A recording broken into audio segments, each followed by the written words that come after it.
Morning everyone, how are you doing? I listened to a couple of videos yesterday that I wanted to share a couple of ideas with you because they sort of felt like they melded together for me.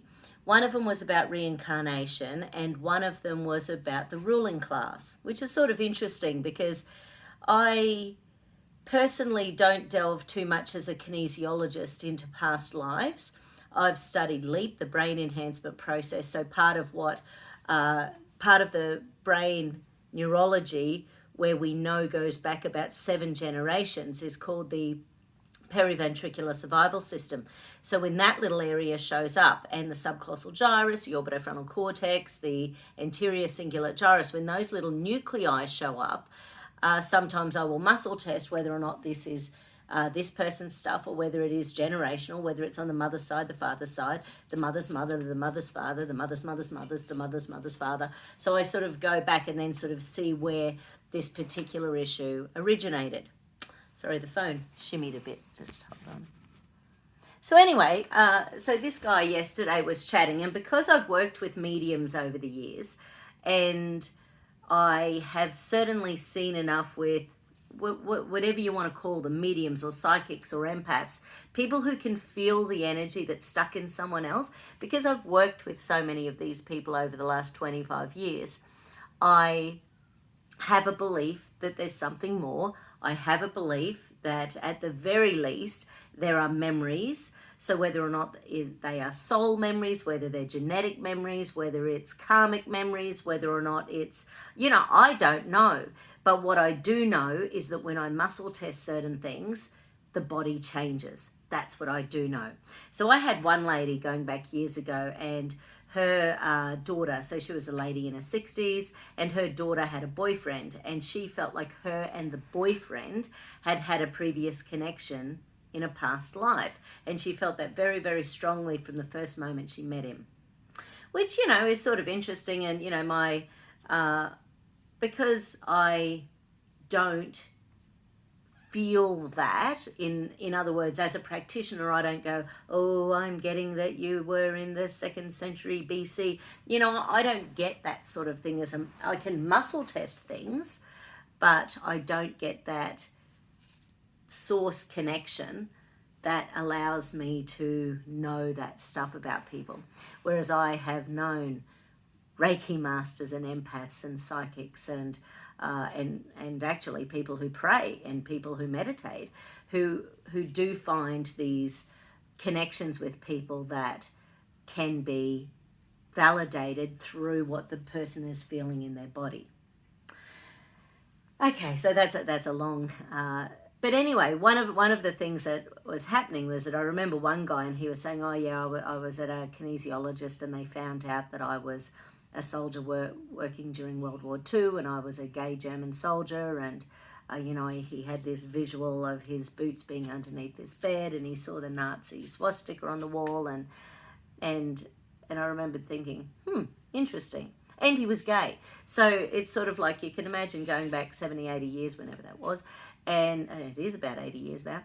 So when you go back 80 years and you were a gay soldier for a big regime, regardless of what the regime is, this is an anti-Nazi, this isn't anti-Germany, this is just like, okay. So imagine that is what you are. You're one of the workers. So who are all the elites, because I do have other people who come in, and this is where I do my little, gentle, in my mind, eye roll when people say, oh, I was Cleopatra, or I was, Julius Caesar, or I was Jesus, or I was, so when people say people who were massive, and, I do hear that a lot when people have been to other practitioners, and I always think, yeah, is it very likely you're going to be the one person in that elite role in a past life? Maybe. I sort of figure I was burnt at the stake. So it's just one of those things that makes me wonder. So anyway, so that was one of the things. This guy was talking about our soul memories, and he was talking about how when we are reincarnated, the level of our soul on the planet when we die is the level that we come back as, because our idea here, his idea was, and I sort of like this idea, which is why I thought I'd share it.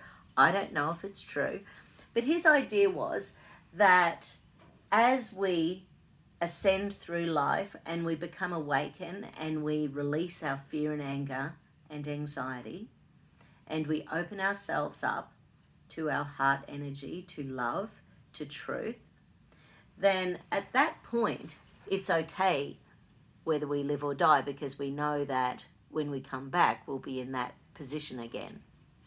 Does that sort of make sense? So and I sort of liked that, because if we're angry and hateful and fearful and wishing other people harm on this life, then guess what we're going to be in our next life? We're going to have that same energy. We're going to be hateful and hurtful and fearful and anxious and be willing to take on everything that we're told to believe. Which brings me to the next thing I was listening to yesterday, and for some reason it showed up in my feed several times, probably because the first one I thought I was driving along and I didn't fast forward it, so I listened to it. And it was talking about the elite and ruling class. And of course there's been the elite and ruling class for thousands and thousands of years. And they've controlled the message, they've controlled the equivalent of the media. You know, like going back 2,000 years ago, there were the orators, so the people who read the news to people. And the news stands, of course, for what's new. And so many of us are addicted to the news. We want to hear what's new in the world every day. But of course, we have to remember that we're being told what the elites want us to know. And of course, that's never been more true than it's always been true. There's lots of historical references to the CIA with different projects where they manipulated data and they manipulated truth to see how many people would believe things. So there's lots of that's happened for a long, long time. And, you know, when you think about the elites and whether or not it is the governments of the world, whether or not it's the monarchy, whether or not it's big pharma, the big pharmaceutical companies, whether or not it's the 13 major families, whether or not it's people like, you know, whoever, the Freemasons, or, you know, it doesn't matter who it is, whether it's World Health Organization and United Nations, you know, it doesn't matter who it is. Do you believe that someone else has the right to rule you? Which was the question in this topic yesterday. And because I'd never really questioned any of this until 18 months ago, because I've got I have a nice little life here in Australia. I've got my beautiful clients who I love. I live fairly close to my family and my kids, and so I'm in I ride my motorbikes. We've got trips coming up, even though the whole restrictions give me the willies a bit, but nonetheless, I've got a pretty nice little life. So, and it has more than ever in my life bugged me in the past 18 months, having other people around the world telling me what I can and can't do. I've never been so irritated before in my life. And obviously, with what I said before, I need to let go of that fear and anger. It doesn't help me. It doesn't help the awakening. It doesn't help the ascension. It doesn't help me live my true best life. It doesn't help me love with open and honesty and candor. And I think everything, and even though I know I've pissed off so many people in the last year by talking about the dreaded V, because people love them, and I'm fully aware. I've been aware for 30 years. Only about 5% of people have done the research I've done. Only about 5% of people don't believe that Big Pharma has your best interests at heart. I know I'm in the full-blown minority. I know that. And I have to question my own ego when I'm doing the research, because I love it. I really love listening to world experts about what's happening with the program around the world. And when I see the numbers, so Big Pharma, for example, they spend over $1 billion a year on advertising. It's advertising. They are selling us something. Billy G spends over $1 billion every year on media, every year. Some people in these elite positions have full immunity for prosecution ever for any wrongdoings they do. There are bizarre things going on around the world that certainly the non-elites, we're not a part of it. We're not making these decisions. We're not going to Davos, we're sort of, it's, what's our Agenda 21? How do we want to make the world a better place? We need to start with releasing the fear and anger, opening our hearts, opening our minds. And I was also listening to Laurie Ladd yesterday. I just love her heart energy. And she was talking about, if you can't see the evil in the world, then you can't ascend in this life. So going from a 3D reality to a 5D reality, unfortunately for us as decent, loving, wonderful human beings, we have to look evil in the eye. If we keep ignoring it, it's like that old saying, and I can't remember the saying, but it's something along the lines of the biggest evil happens when good people do nothing. And I do have to look at my own heart. Why am I looking at the signs? And I know people don't believe that, and people say, oh, you're just a crazy crackpot bullshit artist, and that's fine too. But it's very interesting to me because I can hear it when mainstream media gets fed back to me, when people just say, well, that's not the way this works, that's not the way. I've put in probably 200 hours of research about this vaccine. Every day I wake up and I look through my feeds and I get about 30 newsletters a day. Macola.com, Ty and Charlene Bollinger, Judy Markovits, the Children's Health Defence. I've got Green Med Info. I have oodles of things come through every day. And every day I have a quick look. I listen to what I feel is the most up-to-date information. And when I try to share it, it's funny because my stupid brain doesn't think, oh yeah, that's right, people are going to hate this information. I think people are going to think, wow, that's amazing. What a phenomenal find. But that's not what happens. It's like yesterday, one of the words I learned for the first time was magnetofaction. Magnetofaction. So it's like, I don't know whether you've seen on YouTube, there's those things where people have had and then they're putting like batteries, on their V site or, so anyway, I listened to someone yesterday, can't remember his name, maybe it's Stu Peters or someone, because I've been curious. I've been curious whether or not this is real or whether it's just, a big fat hoax. And I know that the High Wire did something on it a week or two ago, but I haven't managed to find, I haven't had time. I listen to a lot of stuff. Anyway, so there was actually a PubMed article about this substance that it's nanotechnology particles that they bind with ferritin, or at least one of the research articles was about ferritin, and then the 5G technology somehow activates the ferritin. I think that's what anyway, it's been a few, anyway, it was sort of interesting because he said, look it up on Wikipedia, it's there. So, all of these things are on Wikipedia. The luciferases on Wikipedia, the hydrogels in YouTube, all of these particles that they've never used in humans before, they're all in there. You can go look them up, just go Google it. And then tell me that the 5 ingredients that they have on the jars are the only things in them. Because these things are out there. Anyway, so the ruling class, and I was sort of thinking then from a perspective of karma, maybe if we've had bad karma from a previous life, maybe that makes us less likely to see the elites and the ruling class in this life. Just a thought. Maybe if we've been the elite or the ruling class in a previous life, and we've created some atrocities, maybe karma is that we don't remember the bad stuff we've done, so you come back and you have to live a good life, but maybe they automatically go back to being a bad person. They have to choose whether to do good or evil.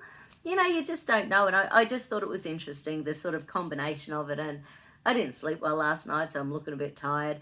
But I sort of thought the two of them melded a bit together. So just a bit of interest. And actually, by the way, this morning there was a great interview with Dr. Judy and Charlene Bollinger that I listened to. It was on Ty and Charlene Bollinger's newsletter this morning, and it was a 50-minute interview. And she actually got in contact with that Nobel laureate Luc Montaigne, and sort of said, hey, was that video real? And it was a totally manipulated video. So now I know that. Once again, I'm constantly listening to stuff and updating my knowledge. But basically, he has said that, rolling it out at such a rate isn't a good idea. But he didn't say that everyone's going to be dead in 2 years. So anyway, it's a great interview to have a listen to because there's a lot of truth bombs in there, which is really nice. She talks about a lot of the hope and the things that we can do to protect ourselves if we choose the jab before, during, and afterwards. And we just have to keep ourselves as healthy as possible. And once again, I copped crap yesterday on one of the posts I put on, because I was talking about vitamin D and C and zinc. These are proven scientific articles that are out there. This isn't even just me as a naturopath who knows it works because I've got 25 years of experience. These are scientific studies that have been released. And there are thousands of them so far. And actually, I saw one yesterday, men, and I sort of had a bit of a thought on my way home. It was sort of that men with really low sperm counts are more likely to have high risk of death from coronavirus, which was sort of interesting. Might have been the vaccine, but I think it was coronavirus itself. And my thought then as a naturopath, and this is the way I think because I've been doing it for so long, men who have low sperm counts have low zinc levels. So basically, because zinc, about 80% of sperm by weight is zinc, so you see that little flippy tail, at the end, that's predominantly zinc. Not only that, but the spike protein tends to get into the little flippy bit at the end of a sperm and gets into the mitochondria, which is why now that they're looking at bloods, sometimes they're seeing the little sperm are just sitting flat, not moving. So zinc is one of those things that we can do to help to repair sperm after the jab. And the other thought that I had was, and this was about one of my doctors that I heard speak at a conference 2, 3, 4, 5 years ago, Dr. Flavio Catagiani. He was Spanish. No, that's wrong. He was from Brazil. He spoke Spanish and Portuguese, or maybe that's the same thing. Sorry, I'm Australian. And basically this was the first ever time he spoke in English, and he was adorable. He was this 33-year-old Doogie Howser who he was just a delight to listen to. But what they had done was pulled apart blood tests over the last 60 years, and they basically found that since 1970, the testosterone levels in men had halved since before 1970. And what he was linking it in with, and at the same conference there was another woman who had done simultaneous research, the BPAs in our environment and our food supply started being out of control in the 70s. So we started buying everything in plastics. We started wrapping everything in Glad wrap. We started heating things, in plastic bowls, So it's just gone out of control, and then you do things like even, like you can buy organic broccoli, but it'll be on a plastic plate wrapped in plastic Glad wrap. And you think, I'm wrapping it in BPA. Here I am, spending extra money on this really lovely organic food. Anyway, that's my blurb for this morning. I'll try to get in a meditation sometime today, but my lunch break might disappear going out with my son. But that's okay. I'll see what I can do. Take care. Have a good day. Love you all. Bye.